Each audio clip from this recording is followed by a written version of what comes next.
atas petunjuk penyelamat kita dan menurut ajaran ilahi, maka beranilah kita bernyanyi, Bapa kami yang ada di surga, dimuliakanlah namamu. Saudara-saudari terkasih di dalam Kristus, selamat pagi.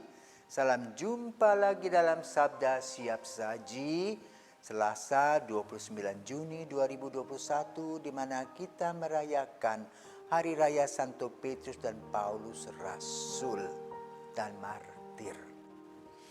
Mari kita berdoa dalam nama Bapa, Putra, dan Roh Kudus. Amin. Ya Allah, pada hari raya Santo Petrus dan Paulus ini Engkau telah melimpahkan sukacita yang sejati. Bantulah gerejamu untuk senantiasa mengikuti ajaran rasul-rasulmu dan yang telah menyampaikan dasar iman kepada kami. Dengan pengantaraan Yesus Kristus Putramu Tuhan kami yang bersama dengan Dikau dalam persatuan Roh Kudus hidup dan berkuasa Allah sepanjang segala masa. Amin. Tuhan bersamamu dan bersama rohmu. Inilah Injil Yesus Kristus menurut Matius. Dimuliakanlah Tuhan. Sekali peristiwa Yesus tiba di daerah Kaisarea Filipi. Ia bertanya kepada murid-muridnya, kata orang, siapakah anak manusia itu? Jawab mereka, ada yang mengatakan Yohanes Pembaptis, ada juga yang mengatakan Elia, dan ada pula yang mengatakan Yeremia atau salah seorang dari para nabi. Lalu Yesus bertanya kepada mereka, tetapi apa katamu? Siapakah aku ini? Maka jawab Simon Petrus, engkau adalah Mesias, anak Allah yang hidup. Kata Yesus kepadanya, berbahagialah engkau Simon bin Yunus, sebab bukan manusia yang menyatakan itu kepadamu, melainkan Bapa-Ku yang di surga. Dan aku pun berkata kepadamu, engkau adalah Petrus, dan di atas batu karang ini akan kudirikan jemaatku, dan alam maut tidak akan menguasainya. Kepadamu akan kuberikan kunci kerajaan surga, dan apa yang kau lepaskan di dunia ini akan terlepas di surga. Demikianlah Injil Tuhan, terpujilah Kristus. Perjumpaan Petrus dan Yesus di Danau Galilea setelah Yesus bertemu Andreas dan kemudian Andreas membawa Petrus kepada Yesus.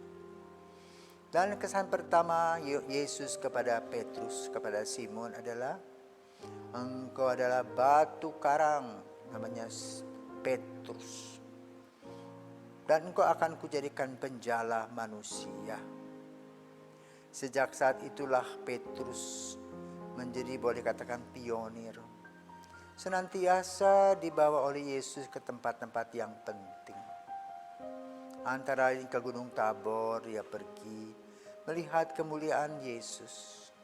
Juga dibawa ke Taman Getsemani, di mana dia mengatakan di Gunung Tabor, betapa indahnya tempat ini, baiklah aku dirikan kemah, satu untuk Elia, satu untuk Musa, satu untuk engkau. Nah, Yesus berkata kepada Petrus, kita harus turun ke Yerusalem. Dan memang pada saat akhir hidup Yesus, Petrus diajak ke Taman Getsemani untuk berdoa, di mana disitulah terjadi pergumulan Yesus. Pertama, biarlah Yesus berkata, biarlah cawan ini berlalu daripadaku, tetapi kehendak-Mu yang terjadi. Di sana dia menegur Petrus, sebelum ayam berkokok, engkau akan menyangkal aku 3 kali. Saudara, apa terjadi sesudah itu? Yesus disalibkan. Dan memang benar Petrus menyangkal Yesus sebanyak 3 kali. Tetapi sesudah kebangkitannya, Yesus datang kepadanya dan bertanya kepada Petrus, Simon Petrus, apakah engkau mengasihi aku lebih dari segalanya? Ya Tuhan, aku mencintaimu. Gembalakanlah domba-dombaku. Yesus teringat akan kata-kata Petrus di Kaisaria Filipi. Ketika dia bertanya kepada para murid, siapakah aku ini? Yang satu mengatakan Yohanes Baptis, Elia, Yeremia, dan sebagainya. Tetapi Petrus mengatakan, engkau adalah Mesias, anak Allah yang hidup. Luar biasa. Dan Yesus mengatakan, bukan engkau yang mengatakannya.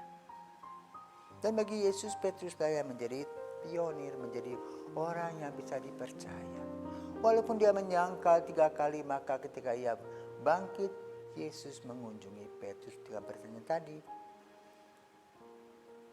Menurut kamu, apakah kamu mencintaiku lebih dari semua? Ya Tuhan, gembalakanlah domba-dombaku. Maka sejak saat itulah Petrus menjadi pemimpin dari para rasul. Lama dalam perjalanan, dia terus bekerja mewartakan kabar gembira. Dan pada saat kepemimpinannya terkoyak, ketika dia mendengar seorang Saul membunuh banyak orang-orang Kristen,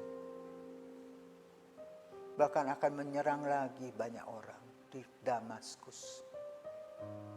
Namun di sanalah Yesus bertemu dengan Saul dengan berkata, Saulus, Saulus, mengapa engkau menganiaya aku? Maka terbantinglah Saulus. Selama 3 hari 3 malam buta total. Namun dia mempunyai pengalaman ilahi bersama dengan Yesus. Barnabas menuntunnya, Petrus menuntunnya. Akhirnya Saulus berubah total menjadi Paulus. Benci pada Yesus pada awalnya, tapi kemudian menjadi pembela Yesus nomor 1. Karena Paulus seorang yang pandai, tahu bahasa, maka dia berkeliling sampai ke Roma. Selama 3 tahun berkeliling dari tempat ke tempat, dari waktu ke waktu. Dan kemudian menjemput Petrus untuk tinggal di Roma. Maka kemudian dalam sejarah Petrus dan Paulus menjadi tonggak gereja Katolik. Dan kemudian mereka dibunuh. Satu di Vatikan, satu di luar kota Roma. Inilah 2 tonggak yang sudah berjuang. Maka pada hari ini kita memperingati atau merayakan tonggak gereja Katolik yang setia, taat, dan gigih mewartakan tentang Kristus yang wafat, bangkit, dan menyelamatkan. Tanpa mereka, gereja Katolik Roma mungkin tidak ada. Tidak ada paus. Tetapi bersama dengan Petrus dan Paulus kita mempunyai hierarki. Paus, para kardinal, para uskup, para imam, para diakon, dan umat. Hadiah terindah yang diberikan Petrus dan Paulus membentuk struktur kepemimpinan yang dijalankan dengan ketaatan kepada Kristus. Maka 2 tonggak ini boleh katakan mengusung dunia dengan iman dan doa-doa mereka. Kita bersyukur kepada Tuhan untuk perayaan Santo Petrus dan Paulus ini yang menjadi tonggak gereja dengan ketaatan, dengan kemiskinannya dan kemurnian hatinya mewartakan kasih Kristus.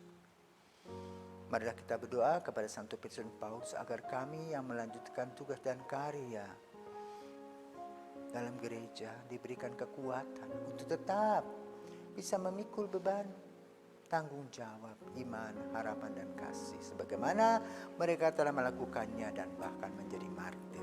Selamat pagi, Tuhan memberkati.